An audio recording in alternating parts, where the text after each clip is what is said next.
샬롬. 벌써 금요일이 되었습니다.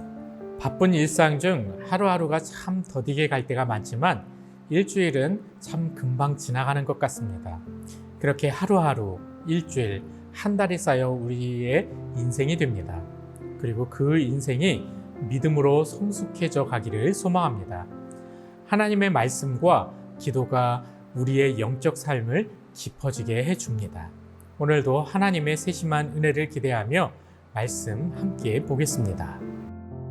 사람에게 나병이 들었거든 그를 제사장에게로 데려갈 것이요 제사장은 진찰할지니 피부에 흰 점이 돋고 털이 휘어지고 거기 생살이 생겼으면 이는 그의 피부에 오랜 나병이라 제사장이 부정하다 할 것이요 그가 이미 부정하였은즉 가두어 두지는 않을 것이며 제사장이 보기에 나병이 그 피부에 크게 발생하였으되 그 환자의 머리부터 발끝까지 퍼졌으면 그가 진찰할 것이요 나병이 과연 그의 전신에 퍼졌으면 그 환자를 정하다 할지니 다 휘어진 자인즉 정하거니와 아무 때든지 그에게 생살이 보이면 그는 부정한즉 제사장이 생살을 진찰하고 그를 부정하다 할지니 그 생살은 부정한 것인즉 이는 나병이며 그 생살이 변하여 다시 휘어지면 제사장에게로 갈 것이요 제사장은 그를 진찰하여서 그 환부가 휘어졌으면 환자를 정하다 할지니 그는 정하니라.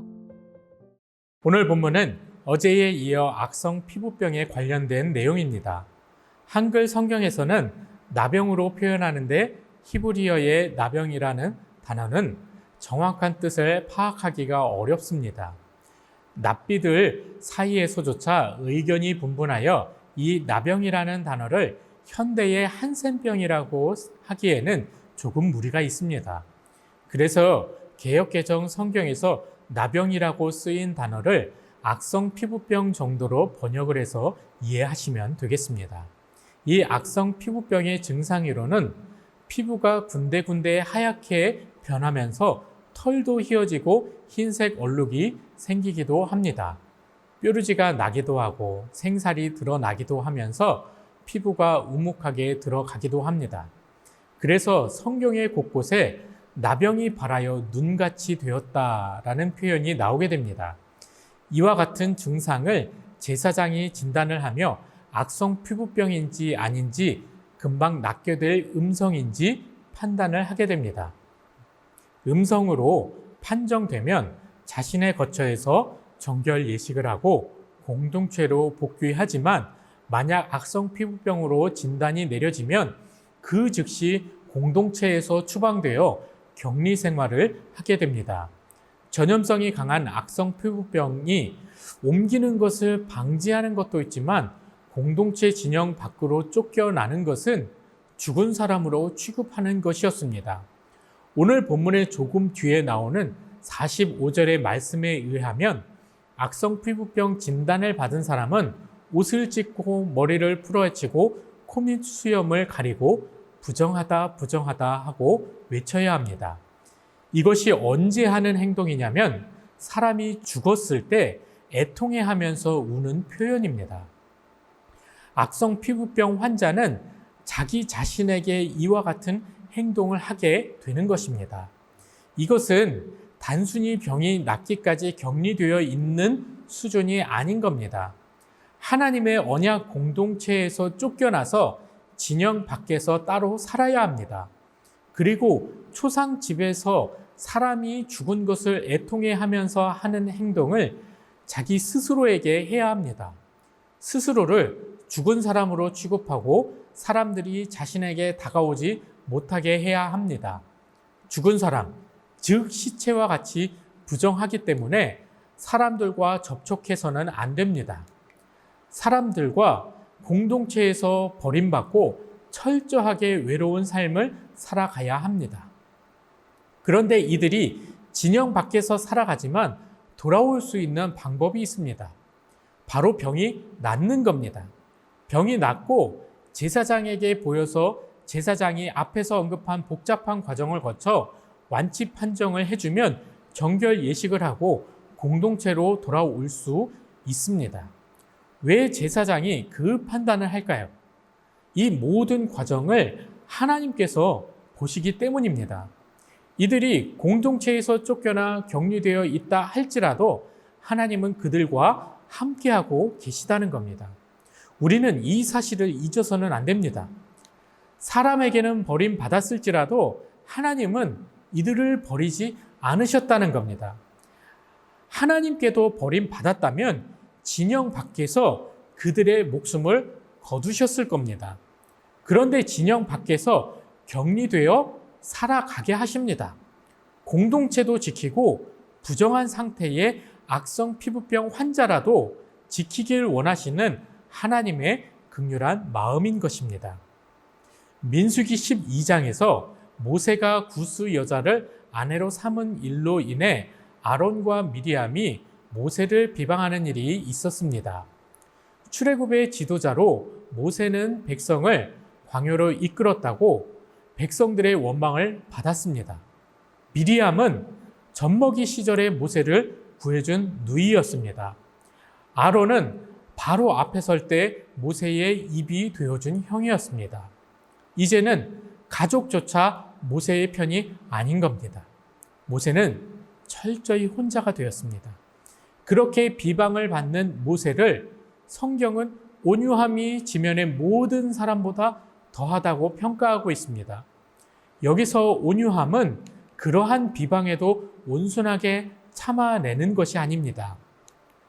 온유라는 단어는 겸손한 자, 수탈당한 자, 기업을 빼앗긴 자 등으로 해석이 됩니다.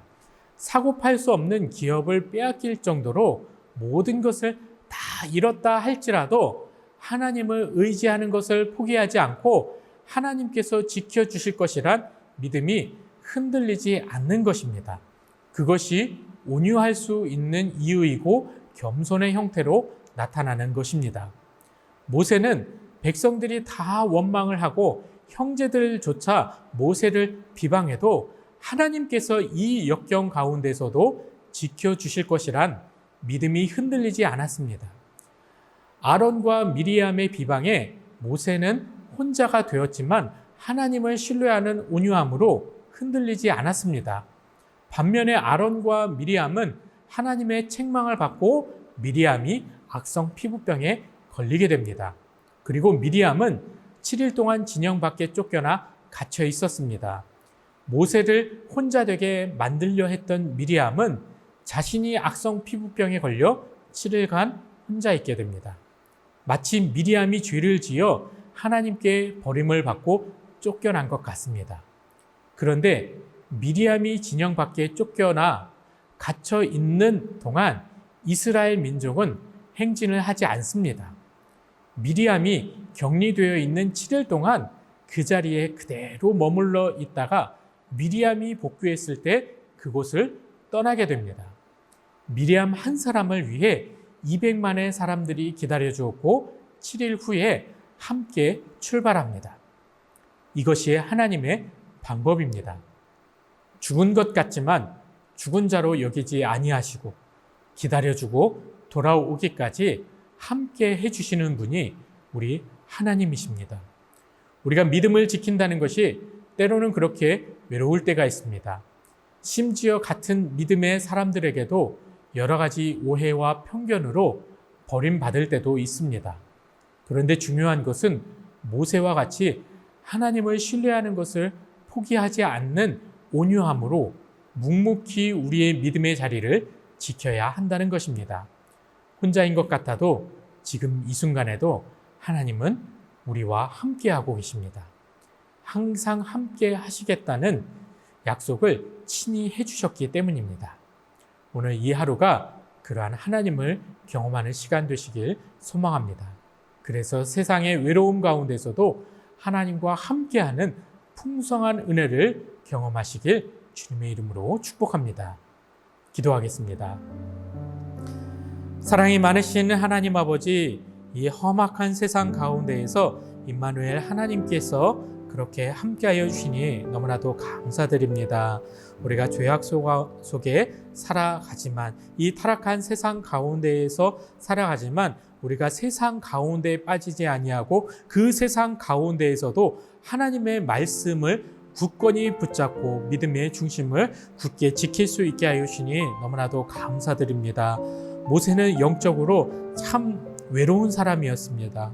그런데 그 외로움 가운데에서도 하나님을 발견했고 하나님을 향한 그 믿음을 흔들리지 않게 붙잡아 주시니 너무나도 감사드립니다. 하나님, 우리도 하나님을 그렇게 신뢰하고 붙잡는 이 온유함으로 살아가길 간절히 원합니다. 이 거대한 세상을 바라보는 것이 아니라 그 세상보다 더 위대한 하나님을 바라보게 하여 주시옵시고 하나님께서 우리의 삶을 이끌어 주시고 지켜주시고 보호해 주시는 이 은혜 가운데에 늘 감사하며 살아갈 수 있게 주님 축복하여 주시옵소서. 오늘 이 하루도 그렇게 하나님과 함께 걷게 하여 주시옵시고 하나님께 영광 올려드리는 믿음의 하루 될 수 있게 주께서 복의 복을 더하여 주시옵소서. 이 모든 것 주님께 감사드리오며 예수님의 이름으로 기도합니다. 아멘.